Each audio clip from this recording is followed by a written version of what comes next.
আমি যদি জানি যে আমাকে এখানে আগামী ৮ বছর থাকতে হবে, আমি আলো দেখতে পারবো না, ওই পরিবেশটাই যদি থাকে তাহলে উপদেষ্টারা, তাহলে ওরা বুঝবে যে কত জঘন্য কাজ হয়েছে। জনগণ যদি ওইটুক জানে তাহলে বাংলাদেশ আওয়ামী লীগের একটা লোকেরও চামড়া থাকবে না। মানে ডিজিএফ এর একটা অফিস কচুখাতে গিয়েছে, আর বিভিন্ন জায়গায় দেশে বিভিন্ন প্রান্তে আয়নাঘরের মতো বন্দিশালা বা সেল তারা নির্মাণ করেছিল, খুবই অমানবিক এবং হত্যাকাণ্ডের মতো ঘটনা ঘটিয়েছে। আসলে কোন পরিস্থিতিতে এই ধরনের মানে কোন ধরনের সরকার, মানে এই ধরনের সরকার আসলে কেন এই ধরনের ঘটনা, অপরাধ সংগঠন তারা করে থাকে, এবং আসলে যেসব কর্মকর্তারা এই অপরাধের সঙ্গে জড়িয়েছেন তারাও বা কেন করতে হলো তাদেরকে? থ্যাংক ইউ হারুন ভাইকে ধন্যবাদ। উনি একটা পয়েন্ট মেনশন করেছেন যে এই আয়নাঘরের সাথে যারা জড়িত ছিল যে কোনো স্তরের, সেটা প্রশাসনের হোক, সামরিক হোক, আমি প্রতি টক শোতেই বলি, আমি যদি আয়নাঘরের সাথে জড়িত থাকি আমি আমার ফাঁসি চাই। আর আজকে আপনারা যে আয়নাঘর দেখছেন কচুক্ষেতে, শুধু একটা আয়নাঘর না, আপনারা মিন্টু রোডে অনেক আয়নাঘর আছে, ঢাকা শহরে অনেক আয়নাঘর আছে, অনেক অফিসে আছে, অনেক অফিসে আছে, পুলিশে আছে, জি পুলিশে আছে, ঢাকা শহরের বাইরেও অনেক আয়নাঘর আছে, সেফ হাউস বলি আমরা যেগুলিকে। আজকে একটা জিনিস আমাদেরকে স্বীকার করতে হবে যে এই আয়নাঘর করেছে তো fascist Sarkar, that is Awami League. এটা নিয়ে তো কারো কোনো সন্দেহ নেই হারুন ভাই।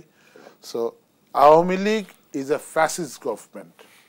যারা এটা করেছে, কেন করেছে আমরা সবাই জানি, ক্ষমতায় থাকার জন্য, জনগণের কণ্ঠরোধ করার জন্য।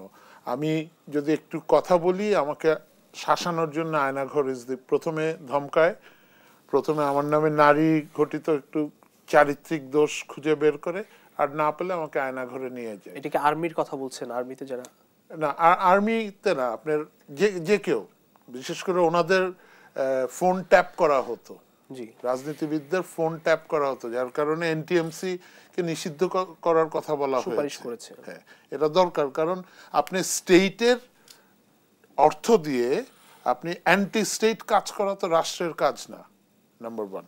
আর নাম্বার টু, আজকে আমরা কয়েকদিন আগেই দেখলাম ৩২ নম্বরের মানুষের ক্ষোভ। আজকে ওই মানুষগুলি যদি আয়নাঘর পরিদর্শনে যেত, ডক্টর ইউনূস স্যারকে ধন্যবাদ, উনি ৬ মাস পরে হলেও গেছেন।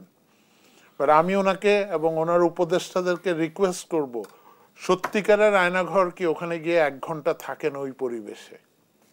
মানে আজকে যেগুলোতে গেছে সেগুলো কি সত্যিকারের আয়নাঘর না? ওগুলি সত্যিকারের আয়নাঘর, ওগুলি তো লাইটেড, ওগুলি তো সারাউন্ডেড বাই পিপল। আমি তো জানি আমি এখান থেকে বের হতে পারছি, কিন্তু আমি যদি জানি যে আমাকে এখানে আগামী ৮ বছর থাকতে হবে, আমি আলো দেখতে পারবো না, ওই পরিবেশটাই যদি থাকে তাহলে উপদেষ্টারা, তাহলে ওরা বুঝবে যে কত জঘন্য কাজ হয়েছে।